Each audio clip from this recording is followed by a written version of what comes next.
বাংলাদেশ জামায়াতে ইসলামী চট্টগ্রাম দক্ষিণ জেলা সেক্রেটারি মাওলানা মোহাম্মদ বদরুল হক বলেছেন, স্বৈরাচার শেখ হাসিনা সহ যারা হত্যার রাজনীতি করে ছাত্র জনতার বুকের তাজা রক্ত ঝরিয়েছে তাদের বিরুদ্ধে ইতিমধ্যে হত্যা মামলা দায়ের করা হয়েছে।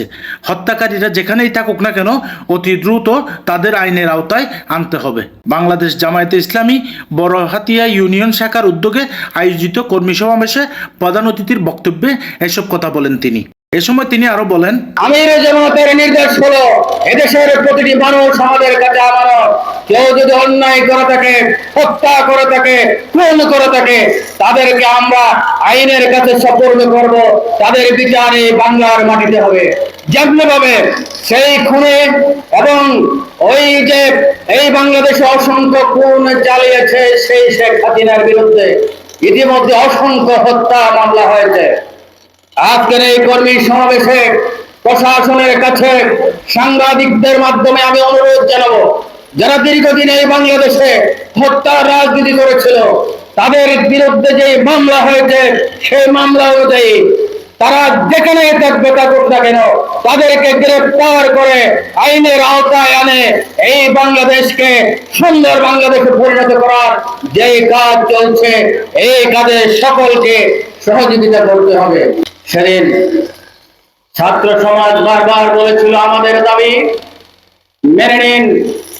এর পরিবর্তে পুলিশের গুলি, আনসারের গুলি দিয়ে অসংখ্য শিশুদেরকে, যারা স্কুলে পড়ে, যারা কলেজে পড়ে, যারা বিশ্ববিদ্যালয়ে পড়ে, সেই শিক্ষিত অসংখ্য বাংলাদেশের সাধারণ নাগরিককে সেদিন হত্যা করেছিল এই বাংলাদেশের সাবেক প্রধানমন্ত্রী গণহত্যাকারী খুনি শেখ হাসিনা।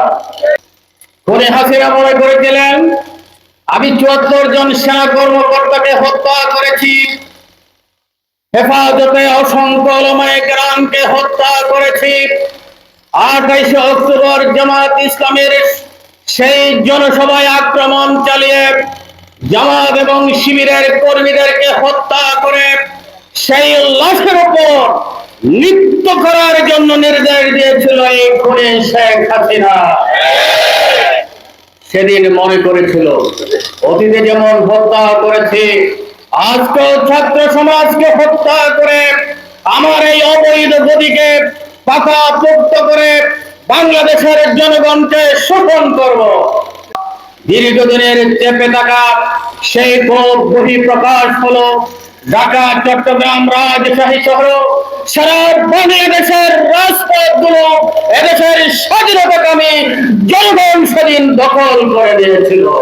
এ সময় বিশেষ অতিথি হিসেবে উপস্থিত ছিলেন চট্টগ্রাম দক্ষিণ জেলা জামায়াতে ইসলামীর মজলিসে শুরা সদস্য ডক্টর মাওলানা হেলাল উদ্দিন মোহাম্মদ নোমান, জামায়াতে ইসলামী লোহাগাড়া উপজেলা আমির অধ্যাপক আসাদুল্লাহ ইসলামাবাদী, বাংলাদেশ জামায়াতে ইসলামী বড়হাতিয়া ইউনিয়ন সেক্রেটারি মোহাম্মদ নুরুল ইসলামের সঞ্চালনায় বক্তব্য রাখেন জামায়াতে ইসলামী পাঁচলাইশ থানা ১৬ বড় ওয়ার্ডের দায়িত্বশীল নেতা মাওলানা মোহাম্মদ আব্দুর রহিম, জামায়াতে ইসলামী কোতোয়ালি থানার বাইতুল মাল সম্পাদক মাওলানা মোহাম্মদ ফেরদৌস, জামায়াতে ইসলামী কোতোয়ালি থানা শাখার সেক্রেটারি মুস্তাক আহমদ, শ্রমিক কল্যাণ ফেডারেশন বড়হাতিয়া ইউনিয়ন সভাপতি মাওলানা মোহাম্মদ নাসির উদ্দিন, বড়হাতিয়া ইউনিয়ন জামায়াতের অর্থ সম্পাদক মোহাম্মদ আব্দুল হাকিম, বড়হাতিয়া ইউনিয়ন জামায়াতের নায়েবে আমির মোহাম্মদ জালাল উদ্দিন, বড়হাতিয়া ইউনিয়ন পরিষদের সাবেক চেয়ারম্যান মোহাম্মদ জুনায়েদ চৌধুরী, শ্রমিক কল্যাণ ফেডারেশন লোহাগাড়া উপজেলা শাখার সহসভাপতি ইঞ্জিনিয়ার মোহাম্মদ ইউসুফ, ইসলামী ছাত্র শিবির বড়হাতিয়া ইউনিয়ন শাখার সভাপতি মোহাম্মদ সাইফুল্লাহ মনসুর সহ জামায়াতে ইসলামী বাংলাদেশ ও অঙ্গ সংগঠনের জেলা, উপজেলা, ইউনিয়ন ও ওয়ার্ডের দায়িত্বশীল নেতাকর্মীবৃন্দ উপস্থিত ছিলেন। আব্দুল আওয়াল জুনি, দৈনিক আজাদী, সাতকানিয়া, লোহাগাড়া।